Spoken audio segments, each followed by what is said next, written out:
네, 시청자 여러분 안녕하십니까. 충북 시사토론창의 구본상입니다. 오늘은 7월의 월간 뉴스 분석으로 함께하도록 하겠습니다. 지난 한 달 동안 보도된 수많은 뉴스 가운데서 대표적인 뉴스들 선정해서 전문가들을 모시고 다시 한번 구체적으로 짚어보면서 현실적인 대안들까지 마련해 보도록 하겠습니다. 자, 오늘 토론 함께해 주실 세 분을 여러분께 소개해드리죠. 먼저 청주대학교 정치행정학 진재구 교수 나오셨습니다. 안녕하세요. 네, 반갑습니다. 그 옆으로 정일순 변호사 나오셨네요. 안녕하세요. 안녕하십니까.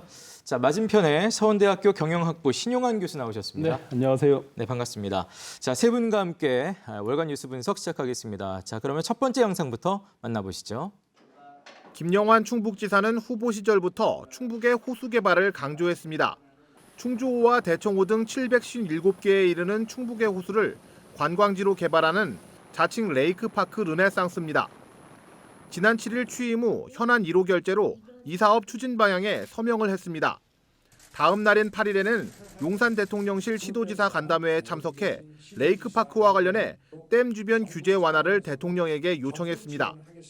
김영환 지사는 SNS를 통해 당시 구체적인 상황을 전했습니다. 김 지사가 청남대가 청와대보다 7.2배나 넓은데 식당 하나가 없어 배가 고파 못 다닌다고 말하자 윤석열 대통령이 말도 안 된다면서 환경을 보존하기 위한 시설을 하면 되지 무조건 규제하는 것은 안 된다는 답을 했다고 전했습니다.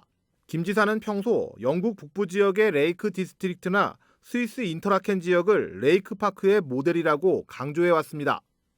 충북의 호수들은 상황이 전혀 다른데 어떻게 하나로 묶어 이런 관광지처럼 개발하겠냐는 질문이 나올 수밖에 없습니다.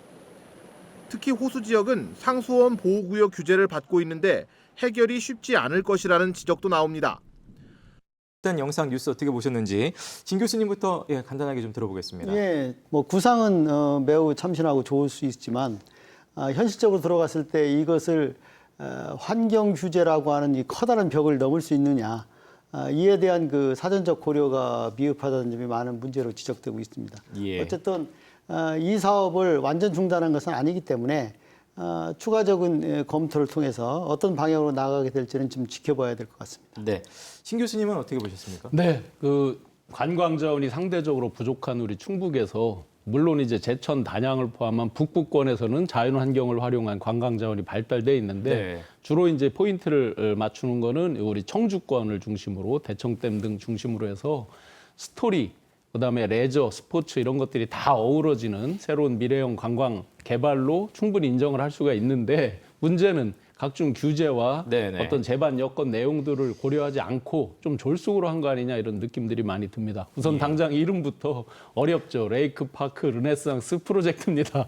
예. 개념 자체도 어렵고 이름 자체도 어렵고 앞으로 아마 넘어갈 사안이 많을 것 같습니다. 네, 정 변호사님은 어떻게 보셨습니까? 예, 민선 7기에서도 지금 이 상수원 보호 규제를 피한다든지 이런 부분에 상당히 난관을 거친 부분이 있었기 때문에 이 부분에 대해서나 아니면 예산에 대해서 조금 검토를 많이 하셨어야 되는데 좀 성급한 결정과 또 성급한 중단 의사 아닌 중단이라고 볼 수는 없지만 이제 속도 조절을 하시겠다고 했으니까 그런 부분에 대해서는 아쉬움이 남습니다. 예, 이게 김영환 도지사 취임 이후에 1호 현안 결재였기 때문에 많은 분들이 더 이제 관심을 가지고 보셨고 또 거기에 대한 상징성도 분명히 있을 거라고 생각이 됩니다. 이 사업이 결국 추구하는 것은 큰 틀에서 어떤 점이라고 보시는지요? 예, 신 교수님.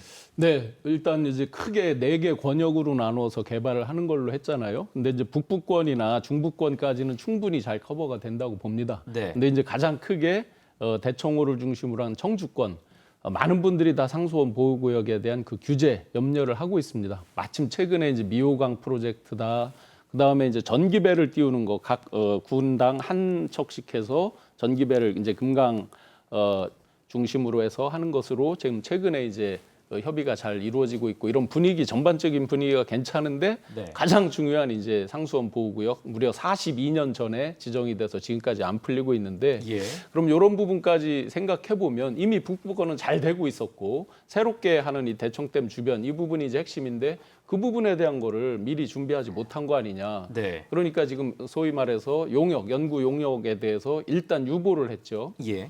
석연치 않은 거죠. 왜냐하면 1호 공약이라는 건 그만큼 많이 준비를 하고 하는 건데 가볍게 이게 SNS 상으로 입장 표명을 하면서 과연 유보를 할 수 있는 거냐 하는 많은 아쉬움이 듭니다. 네, 그 부분에 대해서 아까 이제 변호사님은 성급하다 뭐 이런 표현을 쓰셨는데요. 변호사님은 어떻게 생각하시나요? 예. 지금 그 뭐 예를 들어서 대청호 같은 경우에는 수자원뿐만 아니라 뭐 상수원 보호구역, 수번구역, 특별대책지역, 자연환경보전지역 등 7가지 규제가 있고 그 외에 충주호의 경우에도 4가지 규제가 중복 적용되고 있습니다. 그래서 네. 이 규제를 어떻게 풀 것인지에 대한 정말 좀 난관이 예상이 충분히 되고 예. 또 아까도 잠깐 말씀드렸지만 민선 7기에서도 그 대청댐 상수원 보호구역 내 교육 문화원만 건립이 가능하도록 극히 예외적으로 고시나 규칙이 잠깐 변경된 정도인데 이렇게 네네. 대규모의 또 이렇게 여러 규제들을 피하기는 정말 실질적으로 어렵다는 생각이 듭니다. 그리고 저희가 지난달에 우암산 둘레길의 경우에도 말씀을 드렸지만 이 정책 자체가 어떤 충북도민의 민심이나 필요성이 대두한 가운데서 사업으로 하자라는 그런 상향식 의사결정이 아니라 그냥 후보자 때부터 아까도 말씀한 본인의 영국 유학 시절의 그런 호수들을 보시고 그냥 공약으로 좀 그럴싸하지 않습니까? 좀 따오고 그러니까 하달씩 그 정책을 좀 추구하신 거 아닌가. 그리고 덮는 과정에서도 조금 미진한 부분이 있지 않나라는 생각이 듭니다. 예, 진 교수님. 예, 사실 네. 뭐 이 사업을 긍정적인 측면에서 한번 바라본다면 이제 충청북도라고 하는 지역적 위치가 우리 국토의 중심부에 있고 전국에서 지나가는 고속도로가 6개가 있을 정도로 교통의 중심지에 있으면서도 대부분 지나가는 지역으로 머무르고 있거든요. 그래서 기존에 이제 충북 지역이 규모가 작고 인구가 작아서 여러 가지 그 바이오 산업이라든가 태양광 산업이라든가 이런 그 산업에 그 기반하는 것 이외에도 관광 산업을 통해서 주변 지역의 그 사람들을 끌어모을 수 있는 문화관광 산업을 하나의 전략 산업으로 육성한다는 측면에서는 의미가 있죠. 예. 특히 이제 그 충청북도 지역은 호수뿐 아니라 이제 백두대간이 연결돼 있기 때문에 사실 그 여건은 상당히 좋습니다. 근데 그 동안의 대부분의 경우에는 그냥 있는 상태로만 보여주는 그리고 이제 지역이 거리가 가깝다 보니까 정주하지 않는 이제 관광이 많았어요. 예, 예. 그래서 이제 그 호수를 활용할 경우에는 이제 2박 3일 쉬는 말하자면 좀 더 오래 머물게 할 수 있는 관광 산업을 만든다는 점에서는 좀 의미가 있죠. 예. 과거에는 이제 뭐 바이오, 태양광 이런 여러 가지 전략 산업이 있었지만 문화관광 산업도 충북 지역의 인구 감소를 대체할 수 있는 기반 산업으로 한번 육성해 보겠다는 의지는 높이 살만하다 이런 생각입니다. 예. 네, 기존에 이제 북부권 예를 들어 청풍호를 중심으로 해서 개발하는 건 이미 1,100억이나 예산이 세워져서 추진을 하고 있는 부분들이에요. 그러니까 그 북부권이나 중북부권에는 문제가 없다고 보고 결국 이제 대청댐 부분인데 1980년에 상수원 보호구역으로 지정이 될 때 충북에서는 약 15제곱킬로미터를 주장을 했는데 그보다 5배 정도 더 넓은 면적으로 이제 지적이 돼버렸거든요. 그러면 지난 42년 동안 저희가 가만히 놀고 있었느냐?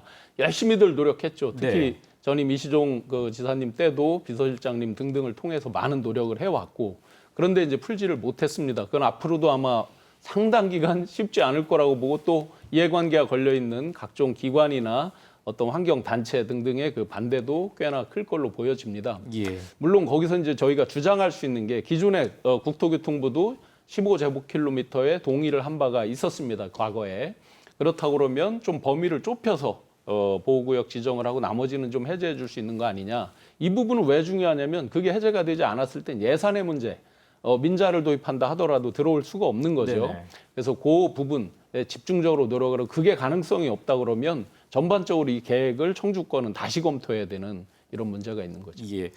진 교수님은 뭐 취지에 대해서는 굉장히 좀 좋은 후한 점수를 좀 주셨습니다만 네, 이런 취지는 지금 취지는 좋은데 이 부분에 대해서 어떻게 생각하세요? 이제 도지사가 이번에 철회하면서 그 취지의 바람직함을 달성할 수 있는 여러 가지 그 여건 또는 제약 조건을 사전에 뭐 검토를 했느냐 하는 의구심을 불러일으킨다는 거죠. 예.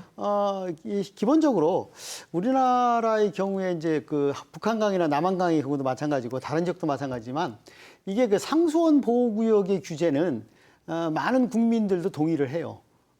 다른 여러 가지 형태의 규제는 완화를 요구하는 경우도 많지만 상수원 보호구역에 대해서는 국민들도 동의하고 있고 그 규제의 바람직함에 대해서 일체 양보가 없어요. 근데 이제 대청호 같은 경우는 이제 남한강 지역의 충주호와는 달리 이게 식수원과 직접 밀접한 관련이 있기 때문에 예. 과연 이것을 풀 수 있느냐 하는 문제이죠. 그러면 그런 것들을 해결할 수 있는 어떤 전제 조건이라든가 그런 그 바람직한 그 가능성을 사전에 내세우지 않은 상태에서 그림만 그려놓고 한다고 했다가 이제 접으니까 일반 도민들 입장에서는 참 도지사 가볍다 예. 이런 생각을 하게 된다는 거죠. 예. 지금도 아까 제가 말씀드렸지만 대청호만 호수가 아니니까 다른 여러 가지 형태의 많은 호수들과 또 저수지를 활용한 그 이외의 그 관광 자원을 활용한 이 사업의 추진은 가능하다. 대청호 같은 경우도 상수원 보호구역의 문제를 해결하면서도 예. 다른 형태의 그 침범하지 않는 여러 가지 형태의 그 관광 방식을 이제 도입한다면 도입 가능하지 않나 생각을 합니다. 예. 가능하다고 하시면 예. 앞으로 어떤 것들이 좀 필요하다고 보시는지요? 그래서 이제 전제 조건이 이제 철학인데요. 예. 지역의 그 전통 문화에 대한 기초 조사를 먼저 해서 그 기초 조사를 통해서 스토리텔링이 가능한 컨텐츠를 먼저 만들어내야 된다. 지금처럼 그냥 호수에서 배나 타고 유흥업소처럼 뭐 여러 가지 형태의 놀이시술 예. 이런 걸 만드는 것이 아니라 그 지역의 전통 문화를 이해하고 사람들이 생각하고 사색할 수 있는 그런 스토리텔링을 만들 수 있는 기초조사가 선행돼야 된다는 것이고요. 그다음에 이제 사업의 주체를 누가 하는 것이냐를 명확해야 돼요. 네네. 많은 그 자산체 관광산업들이 이 사업 주체를 편하게 하기 위해서 민간 자본을 유치해서 그 사람들한테 맡기다 보니까 그 사람들은 이익의 추구에 매몰돼 있어요. 그러다 보니까 그 지역의 환경 파괴나 주민들의 이익에는 관심이 없다는 거죠. 지역 주민이 관광 산업의 주체가 될 수 있는 즉 협력적 거버넌스를 유치해서 그들이 그 생각을 반영할 수 있는 그런 그 사업 방식이 필요하다. 다른 두 분이 이제 오늘 좀 비판의 목소리를 좀 내셨는데 그래도 이제 뭐 이런 목표들을 추진하려면 가능한 점이 있다고 생각하시는지 아니면 혹은 이거 좀 정말로 안 되는 사업일 것 같다라고 생각을 하시는지 아니 어떻습니까? 충분히 예. 가능한 사업이죠. 가능한 이미 이제 사업입니까? 북부권에 인프라가 많이 잘 돼 있는 상태에서 이제 연계해서 충북 전체 아래 위를 다 연계하는 거 757개나 달하는 호수 및 저수지 연계해서 하는 부분들 충분히 할 수 있는 부분인데 뭐 잔도를 설치하고 트레킹 코스를 만들고 이런 정도로 그쳐서는 안 되는 거죠. 네. 핵심은 진 교수님 말씀대로 컨텐츠에 답이 있는 거죠. 백두대간의 스토리와 우리 역사, 전통, 그다음에 각종 인문학적인 거 모든 게 어우러지고 융합이 돼서 미래 관광 자원으로 충분히 승화를 할 수 있다고 보고 예. 여기서 핵심으로 발표한 것 중에 그런 인력을 전문 인력을 1000여 명을 양성한다고 돼 있는데 그런 거에 대한 구체적 방침까지를 다 갖추어졌을 때 예. 결국 새로운 미래 인재들이 더 좋은 아이디어로 끌고 갈 수 있게 되는 거죠. 그런 면에서 숙제가 많다는 거죠. 1000명을 과연 무슨 죄 주고 예. 어떤 재원으로 양성을 할 거냐 이런 문제들이 있고 우선 당장 눈앞에 밟히는 것부터 한번 먼저 본다 그러면 핵심으로 계속 저희가 대청댐 얘기하는데 예. 청남대가 있죠. 예. 근데 청와대를 개방해 버렸잖아요. 그래서 청남대가 그나마 우리 청주권에서 가장 많이 사람들이 찾는 곳인데 청와대를 개방해 버리니까 상대적으로 줄죠. 예. 그러면 같이 연계해서 어떻게 프로그램을 만들 거냐 이런 아주 가장 기초적인 눈앞에 밟히는 것부터도 또 더 신경을 써야 될 측면이죠. 예, 변호사님. 이번에 도정의 핵심 캐치프라이즈로 환경이 들어오면서 환경 보존에 대한 기대가 높았고 환경 단체들도 좀 기대를 했는데 지금 상수원 보호구역에 대한 규제가 풀릴 것인가도 맞지만 그 규제가 어느 정도 풀리는지 사실은 규제를 통해서 환경 보호를 하는 것이지 규제를 푸는 거는 사실 환경 보호와는 역행하는 부분이 있지 않습니까? 그래서 환경의 보호와 규제 완화를 어떻게 조화롭게 할 것인지가 문제가 되고 저는 좀 아직은 미완이긴 하지만 그 전북의 임실군수의 경우에도 3선에 성공하면서 지금 섬진강 르네상스 완성을 앞두고 있다고 하는데 이 경우에는 지역 소멸에 대한 대책으로 한다는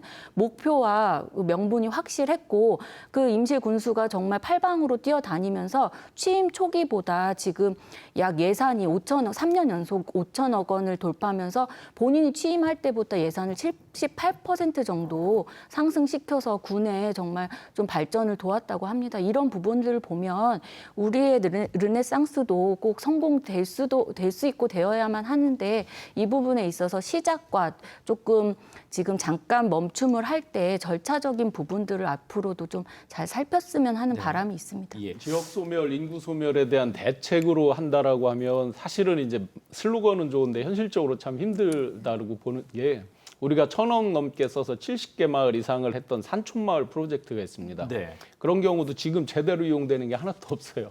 그런 것들을 반면교사로 많이 삼아야 될 것 같습니다. 예. 자, 이 레이크파크 프로젝트 자체에 대한 현실적인 문제도 나왔습니다만 사실 오늘 저희가 토론하면서도 뭐 철회, 중단, 뭐 접었다 이런 표현들이 나왔습니다. 이게 정확하게는 이제 그 관련된 연구용 발주를 이제 중단하겠다고 했기 때문에 아까 이제 그 부분에 대해서도 결국 계산해 보니 석연치 않았던 것 아니냐라는 얘기를 먼저 해주셨는데요. 그 부분은 어떻게 봐야 될까요? 이게 연구 용역을 좀 중단하겠다라는 건 좀 다들 생각지 못했던 부분일 것 같은데요. 뭐 아시다시피 이제 도지사님이 직접 표방을 하셨어요. 기존의 연구 용역이 중간에 엉뚱한 방향으로 가서 예산 낭비인 경우도 많다라고 SNS에 쓰셨어요. 예. 그럴 수도 있고요. 그런데 소위 말해서 기초적인 연구 용역 없이 엄청난 거창한 그림을 미리 발표를 한 거잖아요. 그럼 지금이라도 연구 용역을 제대로 해야 되는 시점이죠. 특히나 1호 공약이었기 때문에 그런 면에서 물론 거기에 수도꼭지로 예산을 쓸 수는 없다 이렇게 표현하셨는데 참 그 표현에 대해서는 제가 개탄을 금할 수 없습니다. 어떤 부분이세요? 왜냐하면 1호 공약으로 해놓고 그걸 수도꼭지에 물 저거 하듯이 그런 데 쓸 수 없다라고 하시는 거는 좀 앞뒤가 너무 네네네. 가볍게 그러면 1호 공약을 결정한 거 아닌가 하는 안타까움이 드는데 지금이라도 정확하게 이 정도의 미래를 충북의 미래를 바꿀 사업이라고 본다면 연구 용역 해야 되겠죠. 예, 신 교수님. 아니 그러니까 자기는 10억 용역 사업이 마중물이 될 수 없을 것 같아서 중단했다고 하는데 그러면 어떤 방식으로 이 사업의 타당성을 검증하고 할 것인지 그 대안이 나왔어야 되죠. 일단 무조건 중단해놓고 사업은 나중에 하겠다고 했으니까 그런 것에 대한 이제 추가적인 얘기가 나와야만 네네. 용역 중단의 그 당위성이 나오는 것이기 때문에 그것을 좀 더 구체적으로 해야 될 것 같습니다. 예.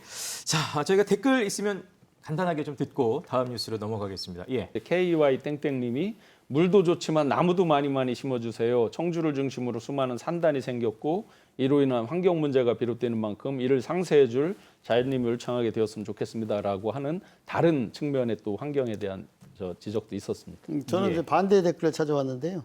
자연은 개발하면 안 된다. 그냥 내버려둬라. 인간의 쓸데없는 욕망이 자연을 파괴한다. 이런 식으로 개발 그 정책에 대한 비판 목소리가 있었습니다.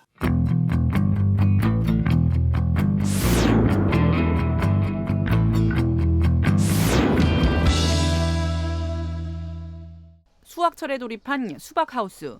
한 통당 13, 14kg에 달하는 수박을 수레에 나르는 사람들은 캄보디아에서 온 농부들입니다. 최근 계절 근로자로 입국해 숙식은 물론 월 200만 원가량을 받으며 3개월 동안 일하고 있습니다. 음성 지역의 계절 근로자와 다문화 여성, 친인척 등으로 입국한 인력은 충북에서 가장 많은 250명가량으로 복숭아와 시설 채소 등 각 현장에 투입됐습니다. 특히 대부분 실제 농민들인 만큼 농가에 큰 도움이 될 뿐 아니라 한국의 선직 농업을 배워가는 장이 되고 있습니다. 하지만 이렇게 월급을 주며 계절 근로자를 고용할 수 있는 농가는 제한적입니다.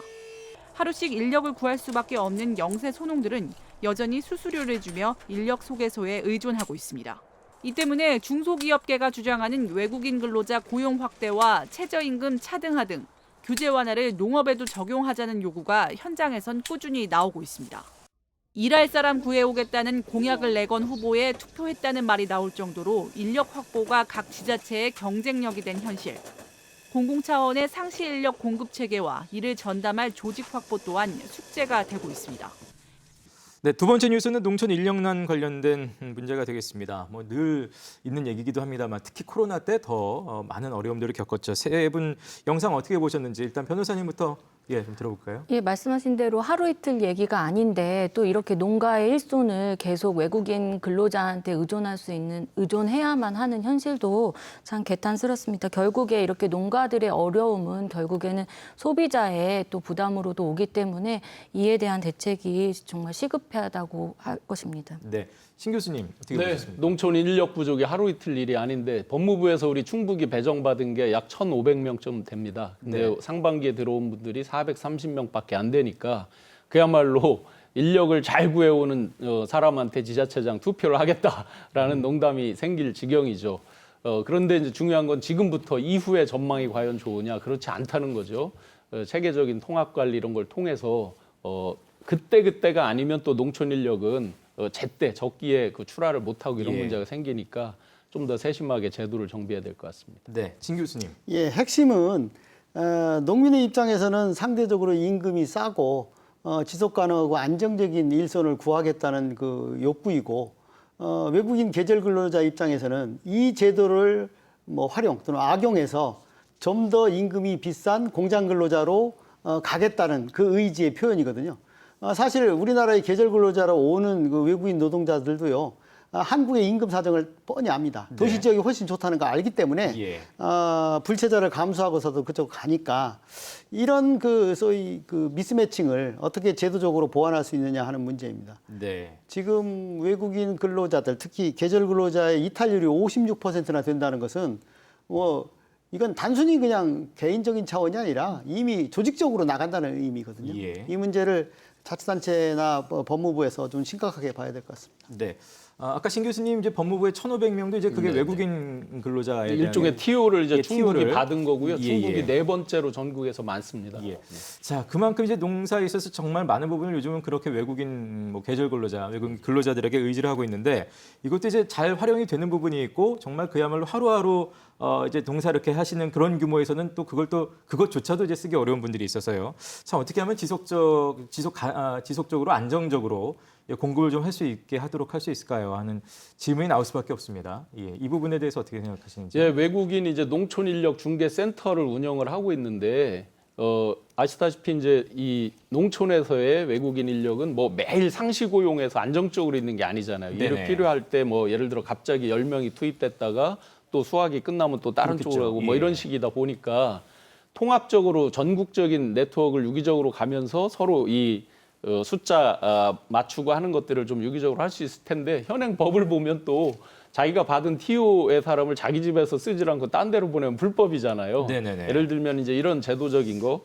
그래서 이제 선발, 도입, 수급 관리, 근로 환경. 예를 들어서 지금은 옛날에는 막 뽑았지만 지금은 숙박시설, 그러니까 숙식할 수 있는 기본시설, 샤워장 이런 것들이 갖추어진 농촌에다가 배정을 하기 때문에 이런 이제 생활 환경, 근로 환경 보장까지 이런 것까지를 다 통합적으로 하고 그다음에 전국적으로 통합 관리 시스템이 좀 필요할 것 같아요. 네. 서로 수급에 그때그때에 따라서 맞춰줄 수 있는 이런 것까지가 될 때 조금 더 안정성을 기할 수 있겠죠. 그야말로 농촌 현실을 좀 충분히 네. 감안한 예. 제도들이 좀 마련돼야 된다는 점이고요. 예. 예, 실제로 신 이제 교수님. 외국인 근로자들이 이제 이탈하는 원인을 보면 상대적으로 이제 그 계절 근로자들의 임금이 8만 원 내외로 도시 근로자들이 그 같은 외국인이라 하더라도 산업연수생이 받는 임금에 비해서 절반 정도 수준밖에 안 되기 때문에 네. 이 싼 임금을 자기들이 그 볼충하려는 의도가 있고 다른 산업연수생에 비해서 상대적으로 짧은 체류기간입니다. 5개월 정도인데 예. 이 사람들이 이제 그 계절 근로자이든 또는 산업연수생이든 현실적으로 그 지역에서 이쪽으로 송출되어 올 때 브로커들한테 상당히 막대한 돈을 내고 온다고 그래요. 예. 그러니까 그 사람들 입장에서 보면 자기들의 이제 소득의 상당 부분을 이미 그 현지 브로커들한테 주고 왔기 때문에 그런 것들을 볼충하기 위해서 이제 다양한 형태로 이제 소득을 올리려고 노력을 하는 예, 거죠. 예. 그래서 이런 그 원인을 감안한다고 하면 이제 공식적인 채널을 통해서 이들이 불법 송출업자들한테 그 브로커 비용을 낸다든가 또는 이 허가받지 않은 예. 민간 이 송출업자들 사이에서 이런 계약이 맺어진다든가 이런 것들을 이제 줄여야 되고 그래서 이제 대안으로서 보면 이제 지자체나 농협 같은 데에서 적극적으로 이제 공식적인 그 MOU라든가 또는 제도를 통해서 이들의 임금 관리라든가 또는 그 복무 관리까지도 할 수 있는 그것이 나와야 된다고 좀 생각합니다. 예. 변호사님. 불법적인 루트를 막기 위해서 공적 관리 시스템을 구축해야 되고 또 중소기업의 경우에는 인력을 좀 지원하기 위한 특별법이 제정되어 있는데 농민들의 경우에는 그러한 법이 없습니다. 그래서 좀 멀게 봐서는 농촌인력지원법 등의 특별법 제정이 필요하다고 봅니다. 그리고 현재 또 이런 문제가 많이 생기기 때문에 현지에서 출국하기 전 보증금을 받는다던가 이제 현지에서 신원보증을 세운다던가 아니면 결혼 이민자의 경우 가족이 이제 들어올 수 있는 가족의 나이를 좀 대폭 하향한다든가라는 제도들이 뒷받침되고는 있는데 지금 부족한 인력을 때우기에는 좀 부족한 것이 현실입니다. 예. 결국은 체계적인 출입국 관리부터도 굉장히 중요할 것 같은데요. 지금 이제 여러 가지 방안도 좀 우리 변호사님께서 말씀하셨습니다만 어떤 것들이 좀 대안이 될 수 있을까요? 사실 이런 거예요. 예, 먼저 드리겠습니다. 그 법무부에서 이 제도를 도입할 때 소위 이탈률을 낮추기 위해서 국내 연고가 있는 그 결혼 이민자라든가 이런 사람들의 친인척을 소개해서 들여왔어요. 네. 근데 이 사람들이 어떤 문제냐면 정보가 더 많아요. 그러니까 사실은 그 결혼 이민자들의 친인척을 데려오면서 그 사람들이 보증 수단으로서 이제 쓰게 하겠다고 했는데 이 사람들이 국내에 대한 정보가 취업 정보가 훨씬 많기 때문에 그 사람들의 도움하에 이탈을 한다는 거죠. 그러니까 국내의 제도를 더 악용하는 현상이 발생하기 때문에 법무부 입장에서는 이렇게 그 표면적인 그 공식적인 제도보다는 이 계절 근로자들의 욕구를 어느 정도 반영해주는, 말하자면 계절 근로자로서 5개월 동안 충실히 일을 하게 되면 공장 근로자로 전환시켜주는 인센티브를 줄 필요가 있다는 거죠.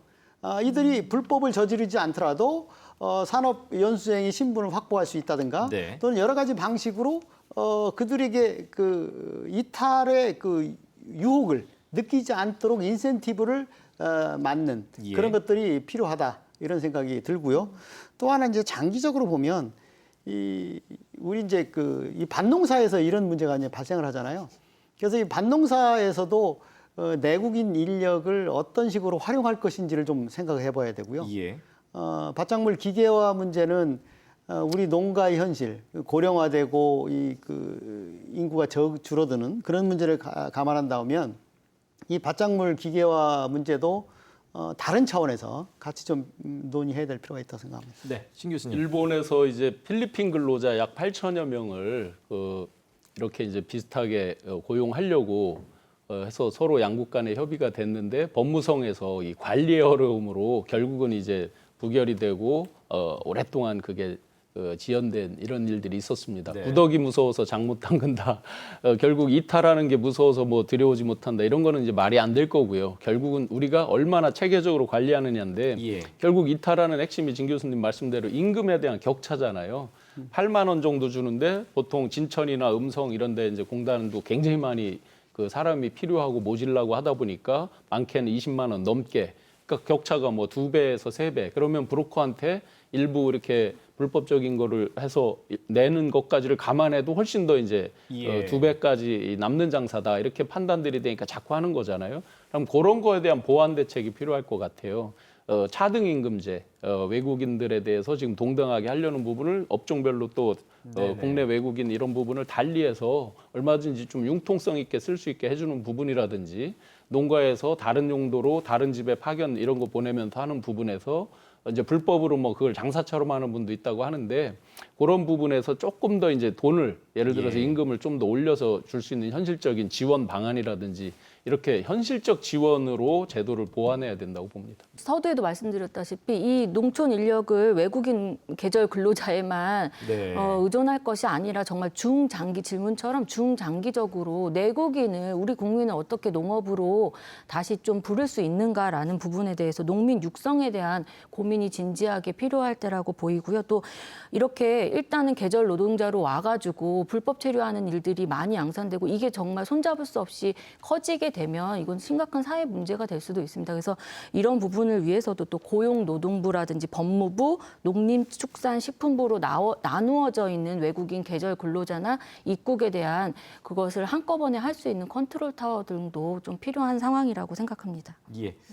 댓글 있으면 저희들 좀 소개를 받고 넘어가겠습니다. 이 부분에 대해서는 대부분 진짜 불만 섞인 그 댓글들이 많았고 현실이 안 맞다는 부분에 대한 댓글들이 많았고요. JY 땡땡땡땡님께서 쌀한가마 농민이 받는 돈 18만 원인데 이것도 농협에서 절반 가져가고 또 반의 반은 농지주가 가져갑니다. 반의 반으로 하루 13만 원짜리 인력 절대 못 써요. 유통혁신으로 농가 가처분 소득 올려주어 고된 농가일에 대한 일당도 감당할 수 있게 해줘야 합니다라는 댓글이 있습니다. 예. 여기서는 이제 농민들 네, 입장에서 보면 계절 근로자가 필요하다는 쪽이 주류입니다. 그런 문제가 이탈률이 높아도 예. 성실 계절 근로자들의 그 체류 기간을 연장해달라고 하는 네. 거하고 임금을 지자체에서 일정 부분 가지고 있다가 줌으로써 이탈률을 낮춰달라. 그러니까 계절 근로자가 이탈률이 높으니까 막자가 아니라 예. 어떤 형태로든지 그들을 잡아둘 수 있는 대책을 세워달라. 그런 댓글이 많았습니다.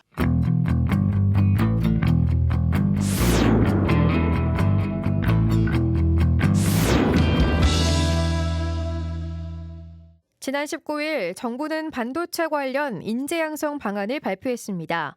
2031년까지 반도체 인재를 15만 명 양성할 계획으로 수도권과 비수도권 구분 없이 인재 양성에 대한 역량과 의지가 있는 곳을 정해 정원을 늘릴 계획이라고 밝혔습니다.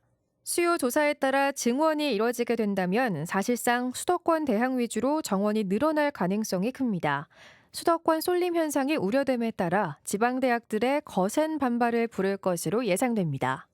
충북 지역의 반도체 관련 학과는 8개 대학의 10개 학과, 정원이 411명인데 모집한 건 239명으로 절반을 조금 더 채웠습니다. 이렇게 모집이 어려운 건 취업률이 65%에 불과해 졸업을 해도 취직이 안 되기 때문입니다. 여기에 수도권 대학이 정원을 늘리면 지방대는 사실상 문을 닫게 될 수 있습니다. 충청북도는 대학총장협의회를 통해 반대 성명을 추진하고 충청권 대학들과 공동 대응에 나서기로 했습니다. 네. 자, 영상 어떻게 보셨는지 이번엔 신 교수님부터 좀 듣겠습니다. 네네. 교육이 백년지대계라고 우리는 매번 말하면서 진짜 뭐 10년도 못 내다보는 이런 현상이 반복되고 있죠. 어떤 때는 마이스터고를 얘기했다가 또 인문, 창의, 융합, 그다음에 순수 과학을 얘기했다 또 이제 반도체를 얘기하는데 과연 이게 꼭 반도체 분야의 전문, 그러니까 반도체 학과 이렇게 해야만 되는 거냐. 예를 들어 소재 같은 경우는 화학과 출신들이 많고 또 전기공학과 출신들이 생산 쪽에도 많고 막 이렇게 이제 복합적인데 지금은 또 언명을 내려서 반도체 학과 딱 이렇게 이제 찝어서 했는데 유명한 농담이 있죠. 그 배우 안성기 씨가 베트남어과를 전공을 했는데 전공하고 졸업해 보니까 베트남이 패망했더라. 뭐 이렇게 이제 하는 농담하듯이 과연 이게 10년 후, 20년 후 우리나라 전체적인 인재 양성 또 인력 수급에 대한 것까지를 다 파악해서 한 건지 진짜 백년지 대계였으면 좋겠습니다. 네. 큰 틀에서 좀 말씀해 주셨고요. 진 교수님. 반도체 인력 수급의 그 불균형 문제의 핵심은요. 인력이 모자라는 게 아닙니다. 조금 전 VO에서 나와 있지만 충북 지역의 그 반도체 학과도 좀 충원을 못 하고 있잖아요. 예. 그 얘기는 무슨 얘기냐면 이 인력 수급의 불균형의 문제는 중소기업과 대기업의 지나친 임금 격차 때문에 많은 졸업생들이 대기업으로 쏠리고 대기업에 취직을 못하면 중소기업에 아예 가지를 않는다는 겁니다. 그러니까 중소기업이라든가 이 그 비정규직에 가지를 않겠다는 건데 이러한 현상은 제가 이제 그 90년대에 그 공무원 보수와 민간 부분의 보수를 조사했을 때 우리나라 중소기업의 그 대졸 초임 임금이 대기업 대졸 초임 임금의 90% 선에 있었어요. 예. 90년대. 근데 지금의 경우에는 절반 수준에 머무릅니다.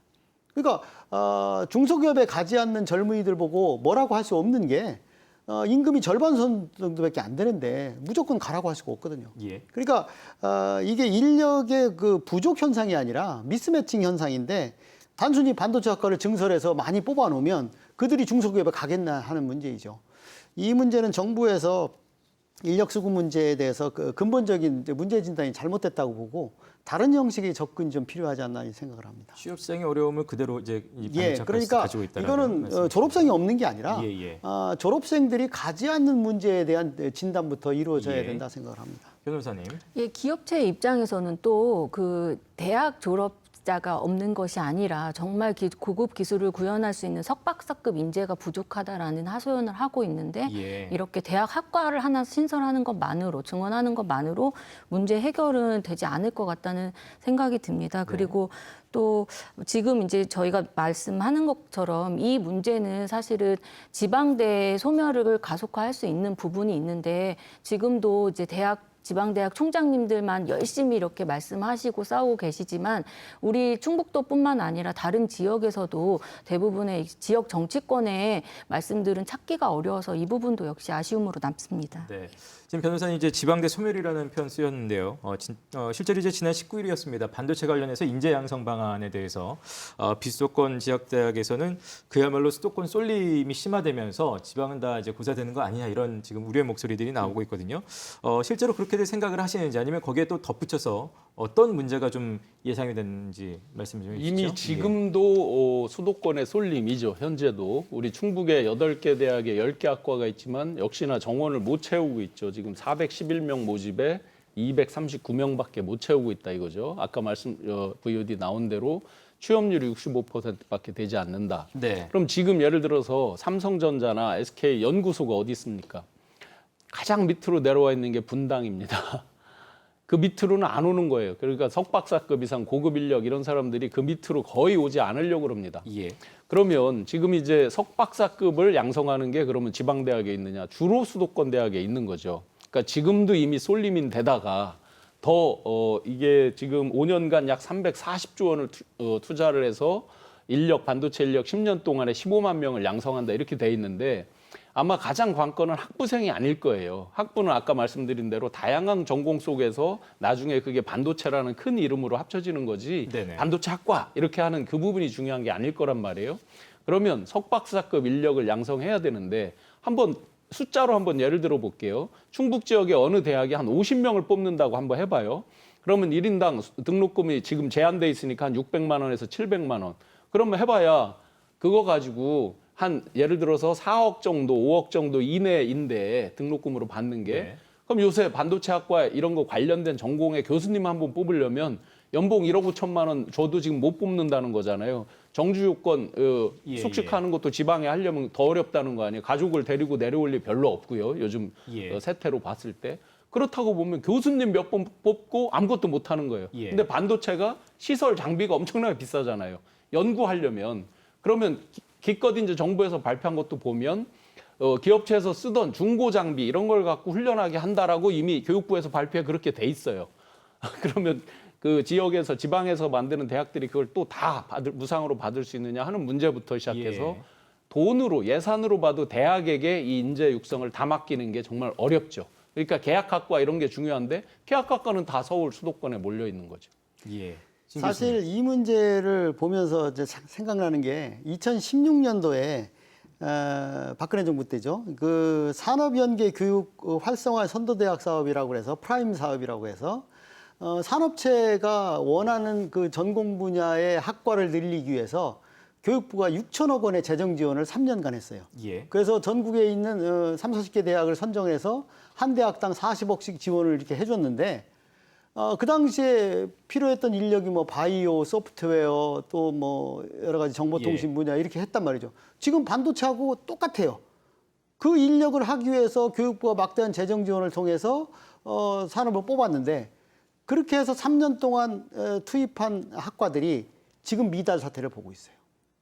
이제 말하자면 이 사업이 3년 뒤에 과연 이제 그 의도한 대로 반도체 학과를 만들어서 학생을 뽑았다고 할 때 또 3년 뒤에 또 미달 사태를 발생시킬 수 있다는 거죠. 아까 제가 말씀드렸듯이 산업연계 교육 활성화라는 취지, 그건 바람직해요.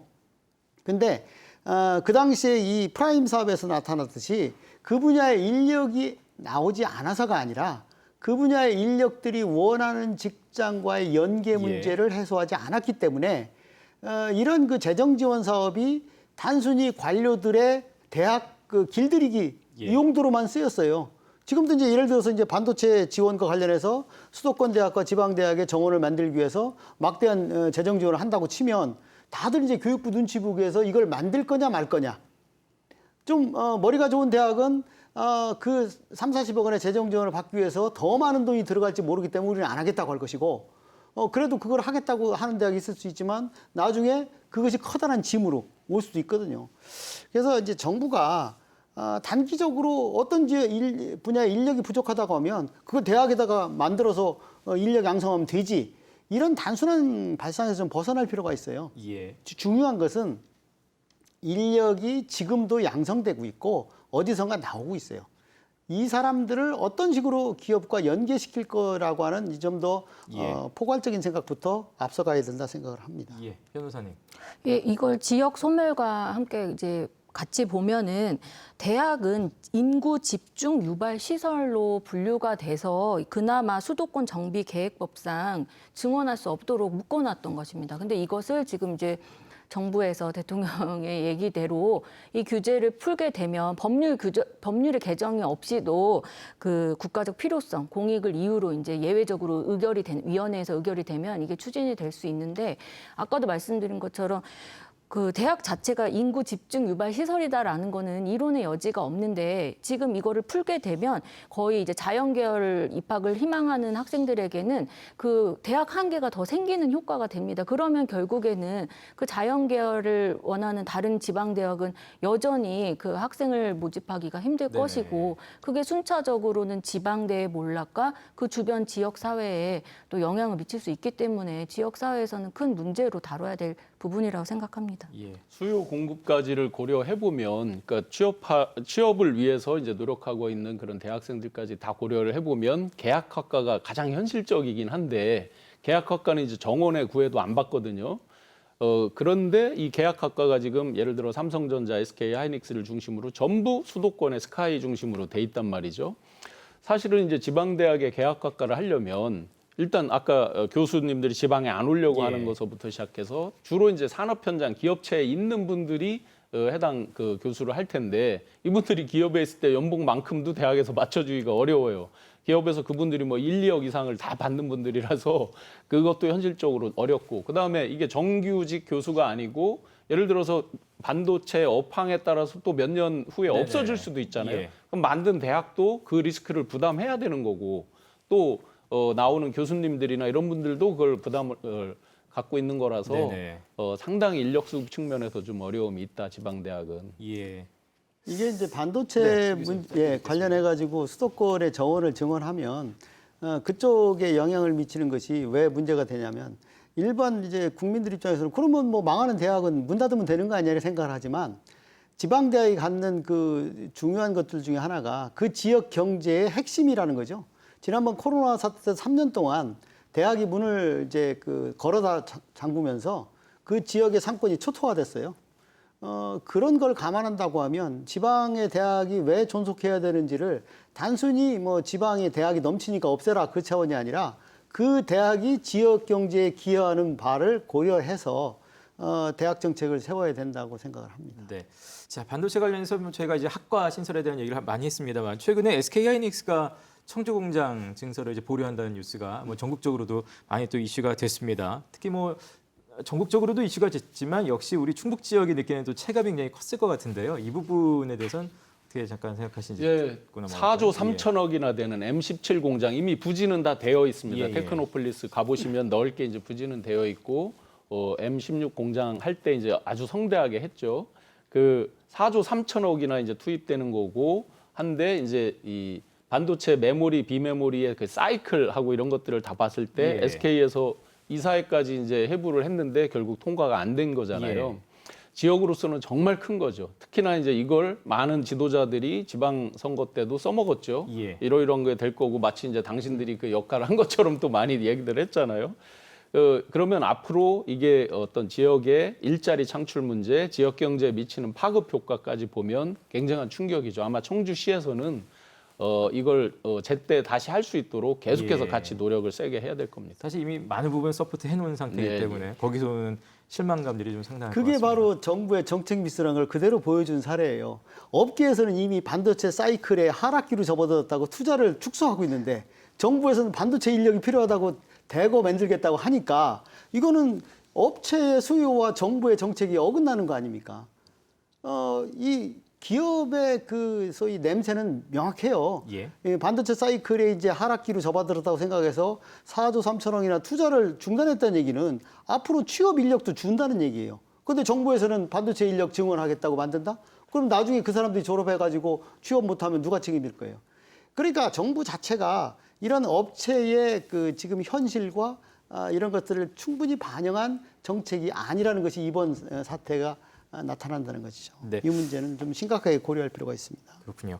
자, 댓글 있으면 제가 마지막으로 잠깐 소개를 받고. 네, 많은 이제 그 기대도 있지만 그 비판 댓글이 상당히 많습니다. 아까 이제 백년지 대계라고는 하지만 그렇지 못한 거에 대한 댓글들이 많고요. 훈이 땡땡님께서 장기적으로는 지역 균형 발전이 필요하다고 생각합니다. 그러나 단순한 나눠 먹기식 평등이 아닌 비교 우위를 기반에 둔 집중 투자를 통해 해결해야 합니다. 경쟁력 관점에서 써준 네. 댓글이 있습니다. 예. 예, 정반대 입장에서 이런 댓글이 있습니다. 좋습니다. 그러면 수도권 규제 완화를 하려면 지방대학들도 수도권의 캠퍼스 이전을 허락해 주세요. 우리도 그쪽으로 가면 경쟁력이 있다는 거죠. 네. 말하자면 지방에 있기 때문에 경쟁력이 없는 것이지 이 대학 그 본질적인 문제가 경쟁력이 아니라는 거죠. 그런 문제 때문에 그냥 지방대학을 모두 수도권으로 옮길게요. 이렇게 댓글 단계에 있습니다. 네. 자, 오늘 함께해 주신 세 분 감사드리겠습니다. 고맙습니다. 예. 자, 저희는 7월의 월간 뉴스 분석으로 함께했습니다. 다음에도 저희는 지역의 문제를 더 깊이 있게 들여다보고 대안을 찾기 위해 노력하겠습니다. 오늘 순서는 여기서 마치겠습니다. 시청해주신 여러분 고맙습니다.